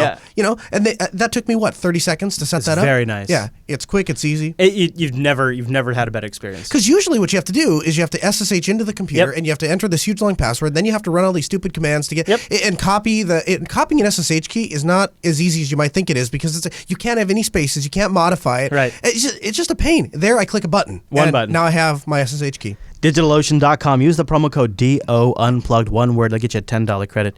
Tried that $5 rig for 2 months for free. You'd be surprised what you can do with it. I have so many things I actually frequently forget all the things I'm using it for. It's amazing how much I've integrated into my life and how hassle-free that is. DigitalOcean.com. It's so cool to have your own server up there that rocks, and you could use it for so many things. All right, Mr. Noah, I want to talk a little bit about GNOME 3.18. Major updates are coming for GNOME 3.18, and of course we're going to see that land in a little while. But probably the ones we should talk about today is the changes coming to the files. The old Nautilus application. It's going to bring numerous under the hood and user visible changes. It also fixes bugs that have been reported by users for a while now. So fix for window focus issues that have occurred with the file manager, handling the command line options in certain areas. They're going to also introduce a public API for files to allow for plugins to be written. And a documentation for developers to create those extensions as well will be released. Interface has had some modifications. They've added padding on the window list and views and things like that. I'm going to show you a picture of it. Oh, they took the picture down. Well, good thing I put that in the show notes. I do have it. Here's another copy of it. And I'll zoom in. I don't know if you can see Noah a little bit here, but they're adding some, like when you create a new folder, this pop-down area here is new. They've cleaned up this area here and added some padding. The search area has been changed a little bit. So files is getting quite a bit of attention in GNOME 3.18. And, yeah. No, I'm looking and I'm thinking, I kind of, I'm all about innovation. I think that's great. I'm glad that we're always trying to move forward. And I can always appreciate a company that attempts to be innovative, even if I don't always agree with the innovations. But like, I don't know if I want to create my folder up in a menu. I think I want to create a folder. Like I want to right click and create a folder, or if I have to go up here and create a new folder, you still be able to right click. All right. But yeah, have you checked out Nemo? No. Nemo is a fork of the Nautilus file manager started by the Cinnamon project, I believe, and it's pretty good. I don't know, Noah. No, I care. See, Greater says, wow, GNOME 3 will bring updated apps. It's incredible. Who cares? I feel like we can be such dicks in the open source community.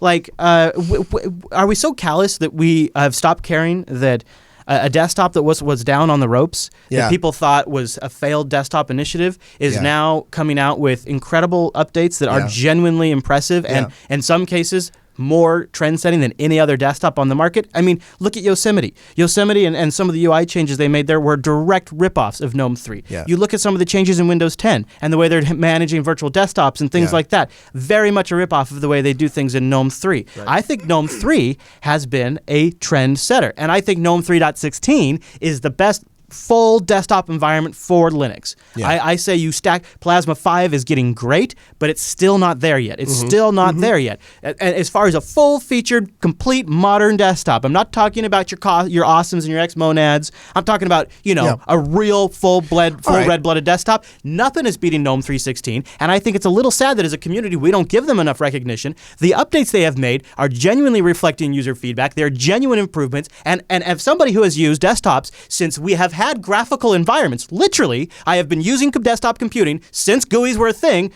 for mass adoption, and I, in my personal opinion, have never used a better graphical environment in 30 years of using computers. Okay, so let me take the other side of it, if only for the purpose of discussion. Why is it that basic things that Unity has are still not implemented in GNOME? So I'll give you an example. Okay. When I open the display manager in Unity, I can choose where I want my launcher bar to be. If I want it on the far right display, if I want it on the center display, left. In my house, I have 6. I can pick which one of those 6 displays I want it on. Why is it in GNOME? Not only can I do that, I can't set the refresh rate.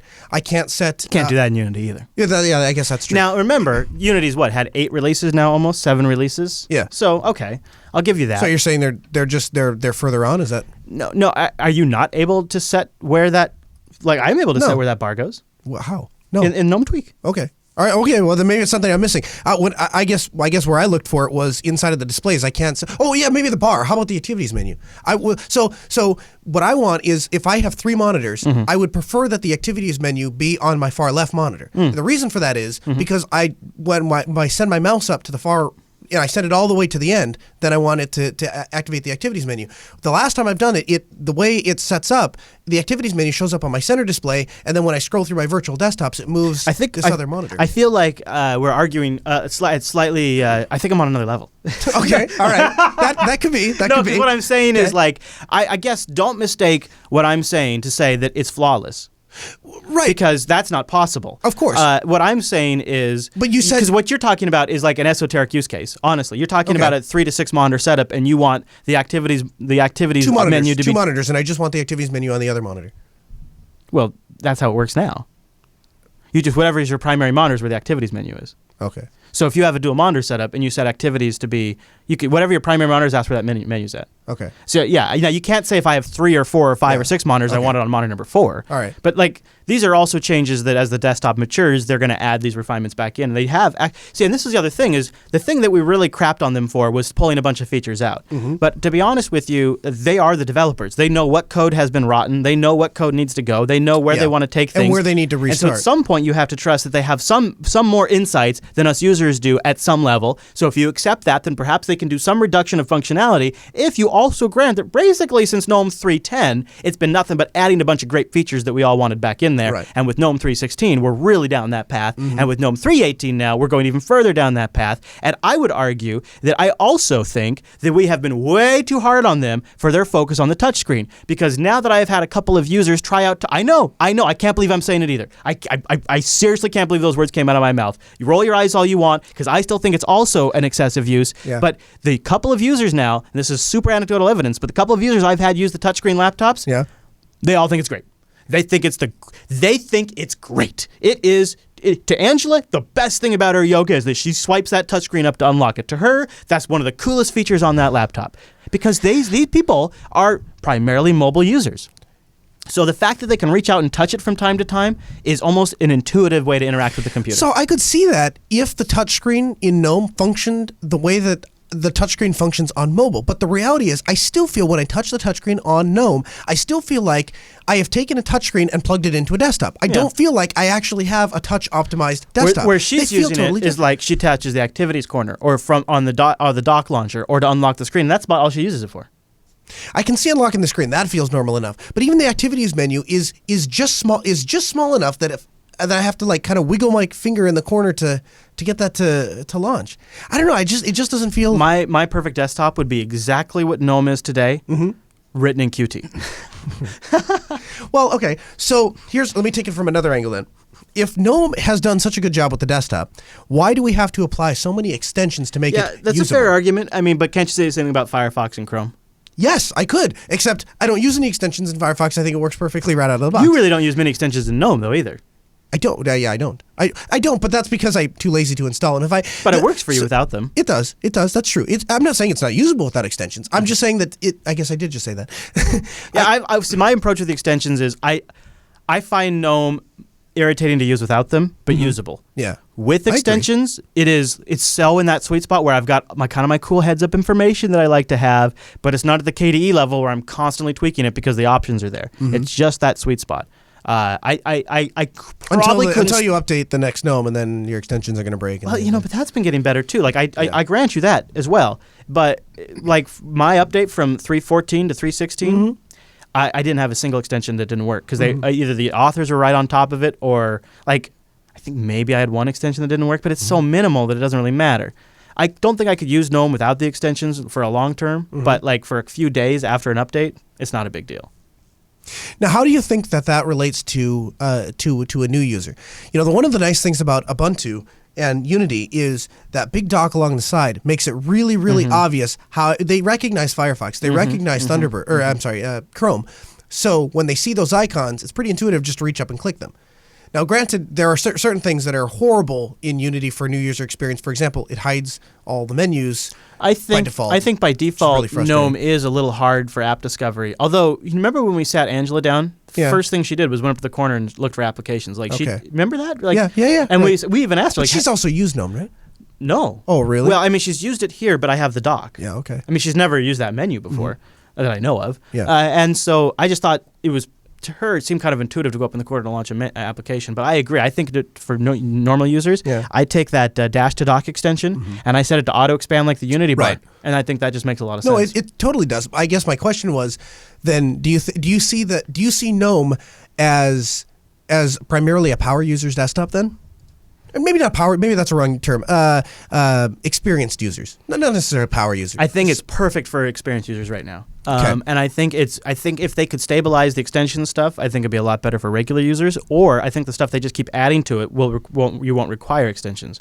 So I'm pretty excited about it, to be honest with you, because I think they're going in a direction that is great for users like you and I that have been using Linux for a long time and are comfortable with GNOME Tweak and we're comfortable with installing some extensions. Ironically, like those are some of the more hardcore things to do for a desktop that's supposed to be super simple. Yeah. But if you're comfortable with that stuff, which is pretty much everybody in our audience, I think it's perfect for them. Yeah. And then if you can get somebody if you get one extension on there, like basically like Angela's desktop, she could get by with just dash to dock. Yeah. And I think she'd be fine. Yeah. So I think for her, it's fun. Yeah, I guess if you don't know what to look for, or you don't know what you're missing, or you don't know what is available in If you don't know, you could have a Bitcoin ticker in your menu bar or a ping indicator. Yeah. You don't care when they go away. Yeah, 14.2 milliseconds. Yeah. Oh, really? Really? I'm at 11.3 milliseconds I'm on right wireless. now. Oh, I get the wired advantage. Hello, Ethernet. Wired advantage. Mr. Noah, we could go on about this for a long time. We could. But I do want to just take a moment here, and I want to talk about our next sponsor, and that's Ting. And then, my friends, we have got to dig into this stuff going on in Fedora.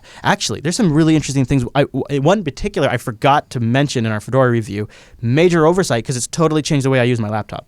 So we got to talk about that in our Fedora. I know. Can you believe I forgot that in the review? Well, it's the way you changed your laptop right before you decided that you couldn't deal with Fedora anymore, and you have to go back to Arch right before the show. That doesn't have to do with this thing, though. No, that's true. Yeah, I'll talk about more about that, too. Okay, all right. But first, let me tell you about, that's right, our buddies over at Ting. Go to linux.ting.com, please, won't you? Well, hi there. Not only do you get to put Linux in your URL bar, but you get a $50 discount off your first Ting device. $50. Yeah. $50. That's a lot of money. Yeah, dude, they have some devices that are nearly only $50. Like, it's almost the whole device. Yeah. And if you have a compatible device, you'll get a service credit. Now, why Ting? My friends, I will tell you why. Ting is mobile that truly makes sense. Thank goodness.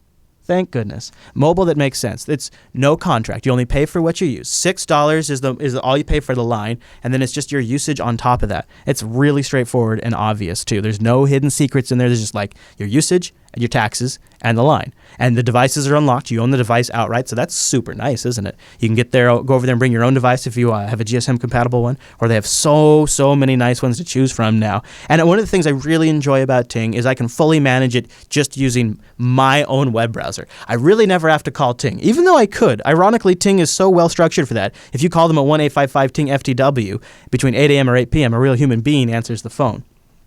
Here, wrap your head around this, you guys. It's mobile service with no contract, no early termination fees. You're only paying for your actual usage, and they have no hold customer service. Plus, they have a CDMA or GSM network you can choose from. That's super powerful and a lot of flexibility. For me, it's really nice. Just from a straight. This probably sounds a little excessive, but see, with Ting, it's very easy to have multiple lines because I'm just paying the $6. Right. So Ting now has the Galaxy S6 Edge. Mm-hmm. I think that's the best phone of the year right now. Yeah. Oh, I think many would agree with you. So I also still have my Nexus 5, which is also a very good phone. Mm-hmm. The thing I love about the Nexus 5 that the Edge, I don't know if it does, is that the Nexus 5 can be moved between GSM and CDMA. Oh, so like when we go to conferences and stuff, I can look up the coverage map and see if it's stronger to have CDMA or GSM. But on top of that, if I get there and I discover, oh man, the GSM network's blasted at this conference, I can try switching over to the CDMA network. I just got to swap the SIMs out and stuff.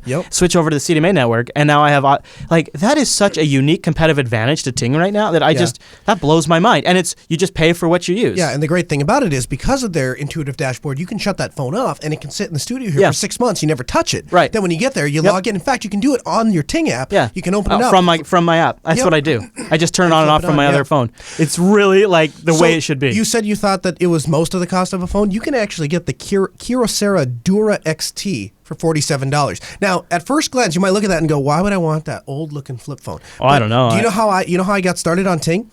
I was listening to the Linux Action Show, and the only time I had to do that was at like 3 a.m. So my wife was next to me sleeping, and all of a sudden I get out of bed and I'm over at my computer, and she goes, "What are you doing?" And I'm like, "I got to check this out. I think you can get a phone for like $10 a month." And she's like, "What, do we have to do that now?" And I'm like, "Yeah, we have to do that now." Yes, we have to do that now. So I ordered something like this. It was made by Samsung, but it was very similar. It's just a little flip phone, and that was how I got started on Ting. And it was just my like what you were talking about, a bat phone. So I gave Sarah the number, and I'm like, "Here, you're the only one that has this number. Anything really important happens, call me on this. The battery will last a while, and I'll just have this with me." Yeah. And it didn't. And then once I learned, that I made sure that I could get coverage everywhere I wanted. Then I just switched over whole this hog. Kyocera Dura, right? This is a $47 feature phone. It's super durable. They joke here they can get hit by missiles, and it still works. I don't know about that. Tested that. Well, it's military. It meets the military 801G standard, which means the phone can take dust, rain, radiation, salt, and humidity. I don't see anything about missiles. No, I don't either. Okay. It has Bluetooth. It also has a camera. Now, it's not going to be a very good camera, but you know what this made me think? If it's rugged, which means it's probably going to handle like heat and stuff okay in my glove box. It has a camera. I could just have this thing like plugged into my cigarette adapter for $6 a month. When you get a $50 credit, the phone is freaking free, and then it's $6. Yeah. And I could have an emergency phone in my vehicle at all times. Right. That's really You nice. can have an emergency phone in your vehicle, or, I like to spend a lot of time at the lake in the summer. It'd be great to throw that in the backpack and just know that if I ever need a phone and it gets a little wet, or I don't have to baby it and stuff like that. Right, yeah, I was just out at the out of the lake recently, and I was very, very aware that I just got the S6 and it's out there at the lake, and I'm like, if I freaking ruin this phone out on the lake, and it's just like even out in the sun and stuff, it bakes. So like that'd be the perfect day to take my day phone. Now it sounds really crazy to take a different phone with you depending on where you're going, but it's so easy to move numbers around like with Google Voice and stuff. And it's so cheap to do it at $6 a month. Yeah, and when you get the $50 service credit, this phone's free. Yeah, and so it just and the same thing, like they have the MiFi adapters you could get. Actually, you know what I noticed? The phone is $47. So actually, the phone is free, and they're going to pay for half of the line charge for the first month or whatever, because they're going to pay the first $3. You're going to get a couple dollars for the credit. service. Yeah, I know. It's nuts. How can they afford to do that? Well, that's what's so awesome about the MVNO structure is they didn't have to dig the dirt and put all of those towers in. So they didn't blow out $1 billion doing that. So they can focus on the customer service, they can focus on the right devices, they can focus on the awesome plans and making the deals possible. They buy up all the spectrum from these guys at wholesale, and they get a great price on that. And when you remove that layer of having to constantly invest in the infrastructure and all the techs and pulling all the fiber to all of that, when you remove all of that, you can focus on really the customer experience. And that's Ting's secret weapon. And that's why they're always going to be more competitive than the other guys. Right. So go to linux.ting.com, and thanks to Ting for sponsoring the Linux Unplugged program. All right, so Fedora 22 came out, and we've talked the last couple of Fedora releases, we've gotten a lot of coverage. We've gone from really not talking about Fedora very much to now we talk about Fedora a lot. And I feel like Linux Action Show is definitely improving. Noah takes no credit for himself there, of course. No, I wasn't there for the other two reviews. I'm just saying the quality of the show is improving because you're talking about Fedora. Yeah. It's for people who like to mess with computers. That is true, actually. I would agree with that. Fedora is for people that like to mess with computers. Yeah. I actually agree with Leah Laporte on something. Okay, that's amazing. So we did mention that Fedora 22 marks the demise of Yum and the introduction of DNF. And does anybody in the mumble remember what DNF? Yeah, exactly. The quality of Fedora increased as well. What does DNF stand for? Do you remember? Does not stand for anything, maybe. But here's the one thing that was the miss in our review that I wanted to follow up on right now. And I also wanted to kind of mention it because it's one of the semi-controversial things about the new release of Fedora. It's not the use of Wayland for GDM, but it's the new lib input that changes the way trackpads are handled. And for my Synaptics trackpads, I have noticed a huge improvement in accuracy. Right now, I'm using it to scroll this page, and I can't quite describe what it is that feels different about it, but it feels very good. Like this responsive. It's right on the money. Yeah, it's right on it. Yeah. And did you notice the difference too with the mouse input? Not on this piece of crap, but on my System 76 or on my I have not a Dell. I have the Lenovo. That's what it is. My wife's Lenovo. I was testing it on there, and on those with smoother trackpads, it works. It was very responsive, and like I think you said this. I think Linux Unplugged, maybe it was last week, and it struck a chord with me. It feels like the cursor is glued to your finger. Yes, it's like it's attached to your finger. Exactly, like it's right there. They've really nailed it. It feels like a level of mouse responsiveness I've never seen in X before. Like I thought maybe that just wasn't capable in X11, and I was kind of like, okay, I gotta wait for Wayland. I guess I hope they fix it then. Yeah. But lib input's real nice. So DNF, by the way, stands for Danified Yum. Yeah. I saw it. Dandyified, right? Dandyified Yum. Dandyified Yum. Dandyified. It's amazing how they come up with these names. It's something. Well, here's what's funny. That is going to be in some sort of corporate brief at some point. The selling points of RHEL 9, RHEL 10 is going to update Package Manager, and they're going to be using the Dandyified Yum.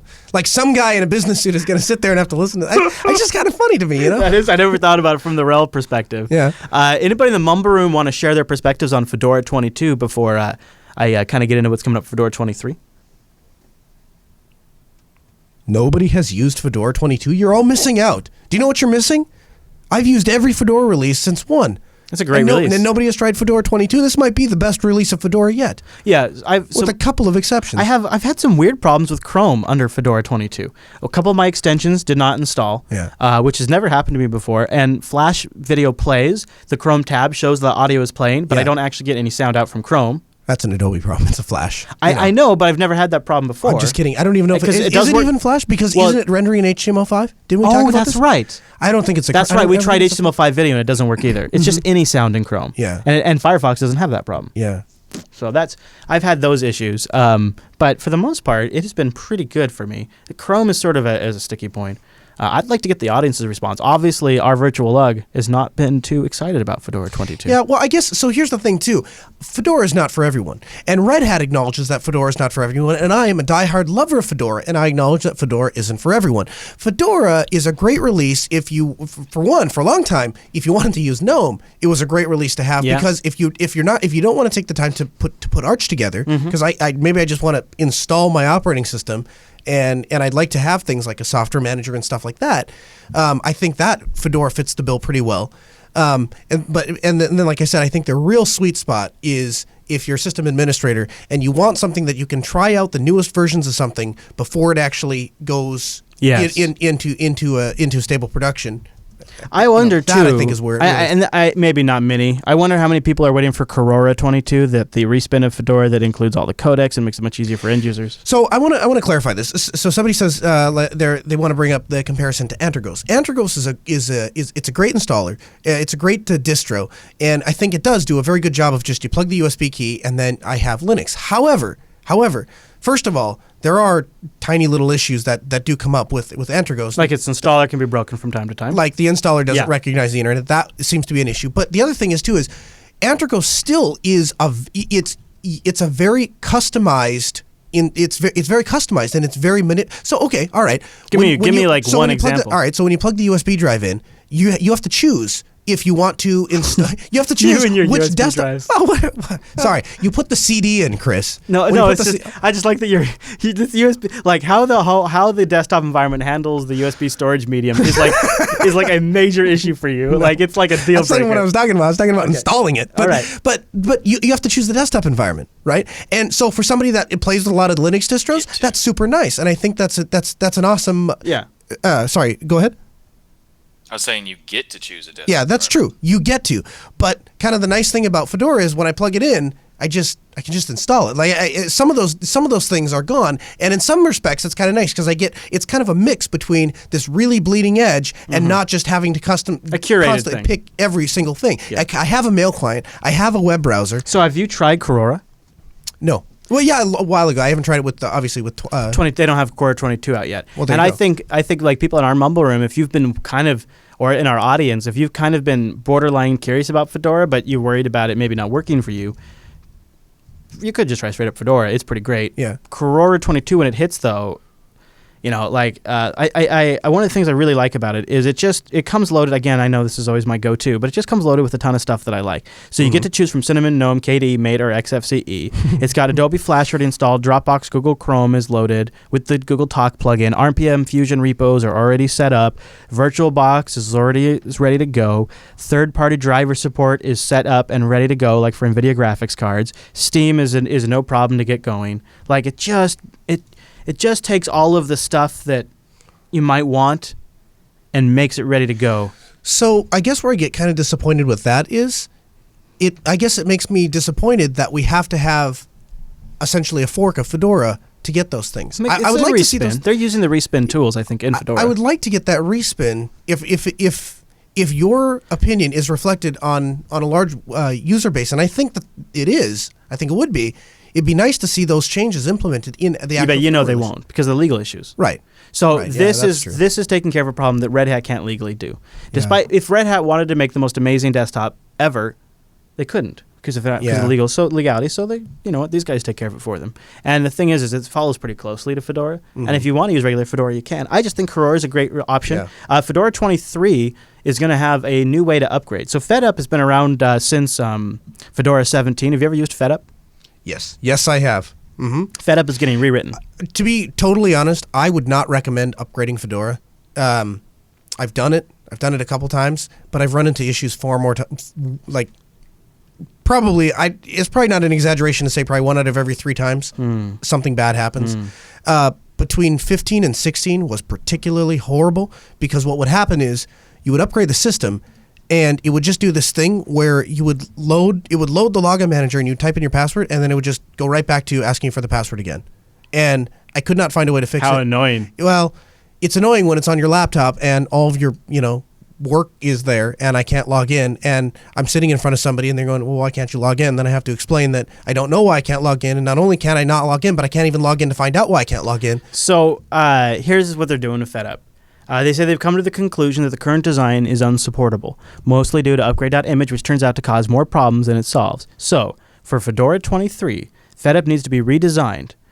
They're going to download packages for the new system, and then they're going to use systemd and its offline updates facility to install the packages.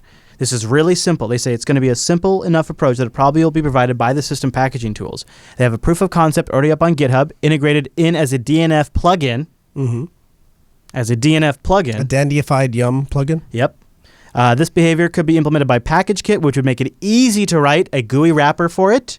So the plan is to drop upgrade.image, move to upgrade support into the system packaging tools, and make it a simpler system. So use the systemd offline update functionality. Bob is indeed your uncle. What do you think of that? Look at systemd being an essential tool to do the updates. Do you think that this is another sign that that the Red Hat group is trying to repurpose and restructure Fedora to be more streamlined for the workforce, rather than just being a testing bed for Red Hat? Why do they care? Yeah, why do they care about being? I mean, blowing away a desktop, it isn't that big of a deal. I mean, especially if you're using Fedora. Especially if it's for enthusiasts. Yeah, right. So it almost and they look at the wording. They've changed it to Fedora now. They call it Fedora Workstation. That alone is interesting. The only thing that is missing for me to go to every client I work for and say we're done with using this, that, or the other, we're going to switch to Fedora, I have to have an LTS. I have to have some sort of a locked thing that's there for 3 or 4 or 5 versions. That is centered around a desktop operating system. And 18 months just isn't enough. No, it's not. And then the other thing that would be nice, I can live without it, but it would be nice, is if they could offer support. So I could say pay $800-900 per workstation, and you can call this company anytime, and they'll help. There are clients that would demand that.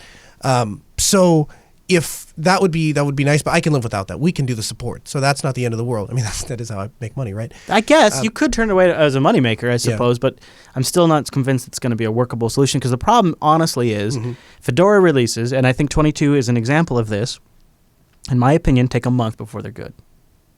I think it takes a month of updates, a month before RPM Fusion's all cut up to date for everything I need, a month before everything in Copper is where I'm at, and so what you really get is... So if you're going to turn this around to a client solution, so you're going to wait a month before you deploy it to your clients. But I'd wait a month before I deploy the next LTS. Of course you would. Yeah. Of course you would. Yeah. But for Fedora, you're going to wait a month. Yep.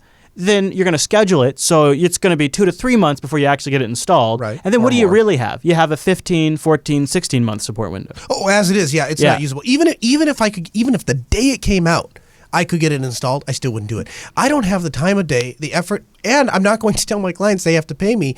You know why we use Linux to begin with? Because I can set it up one time, and then I can make my money actually doing useful things, and the customer sees value because they're not paying me to redo things constantly. If I tell them that, because you can't wait the actual the full release, so I would probably up it by 1. So if the release cycle is, let's say they release every 6 months, and then the support cycle is 12 months, I would be replacing every 6 months. Or this is 15, 16, what did you say? Yeah. So I'm going to replace the cycle before that, because I want to give myself a little buffer time. So even if I could do it the day it came out, it wouldn't be practical. Yeah, Couldn't do it. If they really want Workstation, and it seems to me it'd be so good for so many of their initiatives if more people are using Fedora Workstation. The more people that are using Fedora Workstation are going to be writing software for Fedora Cloud. The more people that are deploying Fedora Cloud, the more people that are going to use Red Hat Enterprise when they step up to the next level. The more people that are buying Red Hat Enterprise are buying huge fatty support contracts that milks the cow. So it seems to me like, I know at first pass you can't quite see how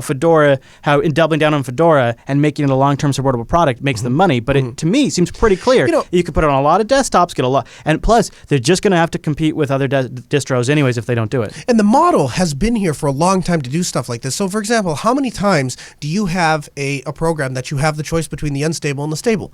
Why can't we do that? Why can't we have Fedora Workstation and Fedora Bleed? And Fedora Bleed is every time a mouse moves. Rawhide. Yeah, right, exactly. Rawhide, every time something moves, We put something in there and we see if it works, and then when it crashes and burns, oh well, at least we have Fedora Workstation, and then you can move, and then Fedora Workstation, you take all the best of that and turn that into Realm. That becomes a server. That's essentially what they do, but without the support, though. Yeah, well, kind of, except not really, because I still see a lot of really DNF, which should not be, well, I mean, actually, it has worked really well, so I guess I can't say that yet, but I feel like there should have been more. I should have had more of a chance to play with DNF before I'm using it. It was in 21. I guess. I guess. But it was a transition. Actually, DNF was instituted in 18. Oh, okay. Oh, really?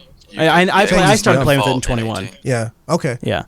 I wanted to give, while we're talking about DNF, I wanted to give Heaven's Revenge a chance to geek out. I know you and Rotten were looking at. Go ahead, Heavens. All right. DNF is an acronym for a SAT solver algorithm, as in a satisfiability solver. It started up in Yum on openSUSE to do their dependency management for package dependencies. Yeah. So DNF means disjunctive normal form. It's just the acronym of what the class combining algorithm is for how they do the SAT solving.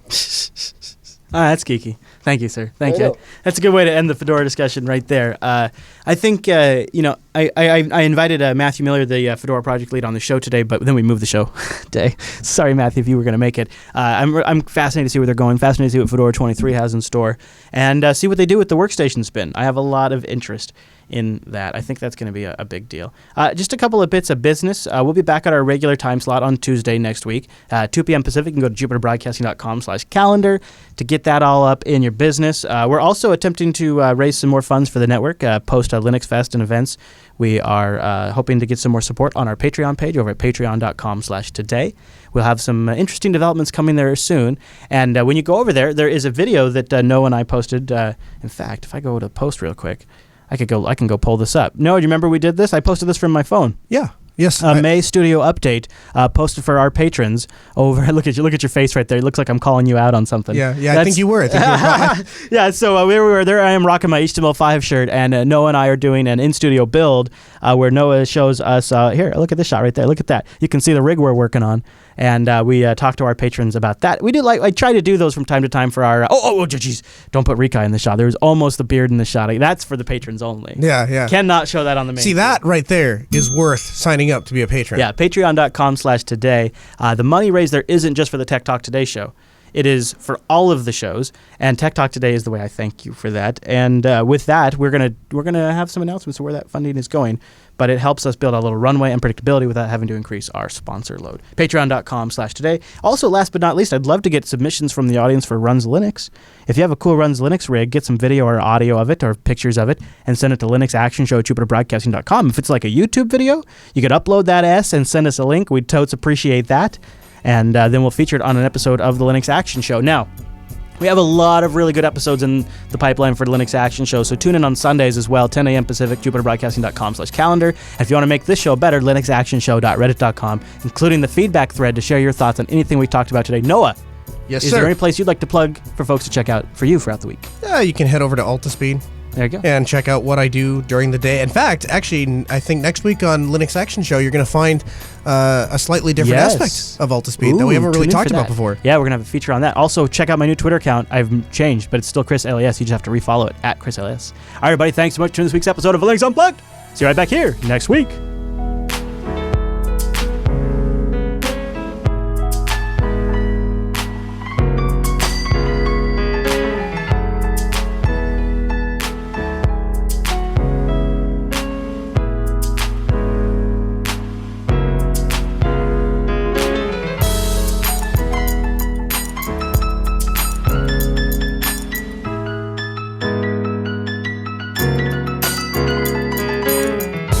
All right, jbtitles.com, jbtitles. Let's go, and a last chance to vote. We got the Fedora 22 discussion in here. We have a lot of topics we talked about today.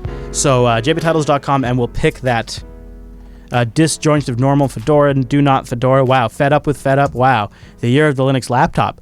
Ooh, that's not bad, Ubi. That's not bad. Cardboard container catastrophe. That's not bad either. Some good ones. Dell recommends Ubuntu. Crappy desktop environment. Ouch, guys. Ouch. What's a crappy desktop environment? Well, I don't know. Apparently somebody thinks something's crappy. jbtitles.com, jbtitles.com. What'd you think, Mr. Noah? What'd you think? What are we doing after this? I'm going to do Coda Radio. What are you doing? Really, isn't it what you think of this? What are you doing after this? Well, Rikai and I are going to cuddle. Oh, nice. Yeah. And burgers, right? You're going to get burgers. Burgers. I have to give him Five Guys because he gets really crabby if you don't give him Five Guys. Yeah, for sure. He comes out and he's like, "Where's my Five Guys?" Yeah, and he hits you. He whips you with his beard. That happens. A disjunctive, normal Fedora. I misspelled it. Can't even. What are you trying to say?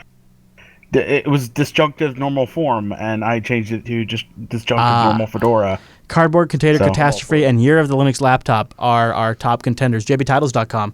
It's a tight vote. It's a tight vote. So, you guys, I got a little anecdote for you. You want to hear an anecdote? I'd love to hear an anecdote. I don't know if you would, actually. Oh, okay, because it's going to be a rip on Fedora. Why would I do that, dude? Oh, I don't know. We just do not Fedora.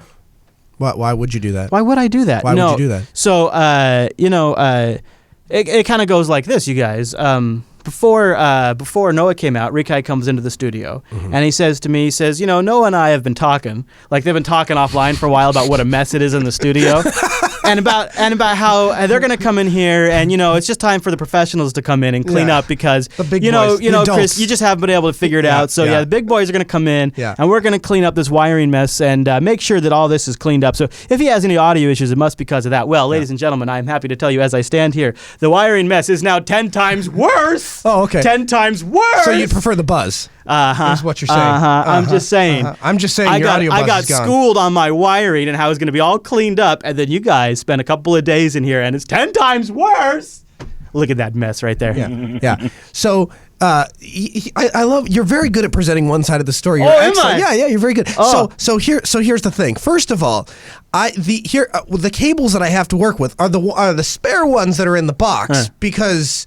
This is an interesting argument you make, and I like it. So your argument is, and this is great. Oh no! Reason hold on, let me tell you what he's about to do, everyone. So just so you can appreciate this, because it's really fun. What he's about to do is make a totally undestroyable argument, and he's going to do it in such a quick and precise manner that you think that he sat up all night and rehearsed this. No, it's obvious. I think it's funny that this is your argument. So your argument is, if I understand it correctly, that this would not be such a mess if you didn't have to use just a random assortment of odd cables. That is exactly my argument. Right. Okay. So my argument is as such. It wasn't such a mess when I used those same exact cables. Yeah, but I have the same cables. I use the same cables. So what you're saying is I don't make that mess. So what you're saying is some other owner of Jupiter Broadcasting was in this room and ordered all those cables to begin with when he decided that he was going to move his studio from his house over to the studio over here. Here's the thing, though. That happened. Somehow, the same amount of computers is in this room that was in this room before. But there's way more wires now. And the reason for that is it's because they're an eclectic set of wires. Except for when I used that set of wires. Yes. It was not this messy. You did, but you also didn't have stereo in and out of the M audio, so you weren't feeding stereo to the mumble room. We don't have stereo return into the I'm not done yet. That's just one thing. That's one of the very many things that I've done. Because you're painting a bad picture. Oh, okay. That's a very compelling argument, except for the fact that all of those cables are like 3 feet long and they're on the other end of the room over there. None of this mess is because of that fix. Fair enough. But so to get that, so we have improvement. So it's not the same setup as it was before that. I was destroying that argument independently.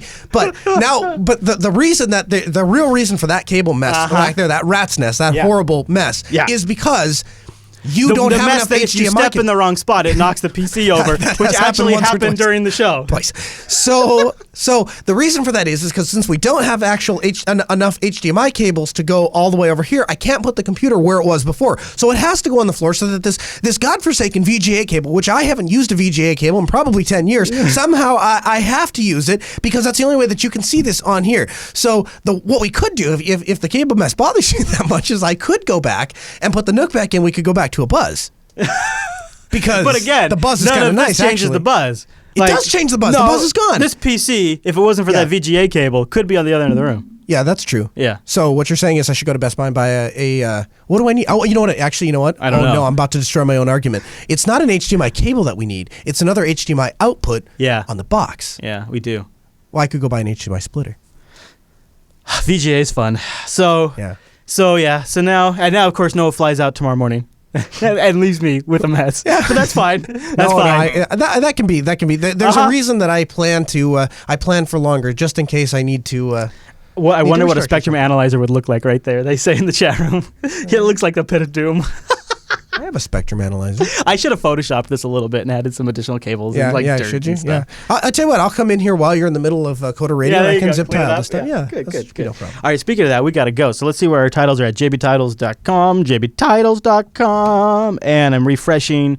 And our top vote is, ladies and gentlemen, Disjunctive, Normal, Fedora. Really? I guess you guys like the clever ones, huh? Do you have a preference there, Noah? Mine is still the year of the Linux laptop. But that's only because I really like the idea that we're going to have a year of the Linux laptop. What? We've had one every year for the past 15 years. Yeah, right. No, that's a Linux desktop. Now we're in the Linux laptop. Catch up. I'm on a different level. The desktop, burn. The desktop is a part of the laptop. Oh, is that how that All happened? right. We'll go with Disjunctive, Normal, Fedora. That's fine. I like it. I like it enough. We could do it. I think that's pretty good. And I like Blaster.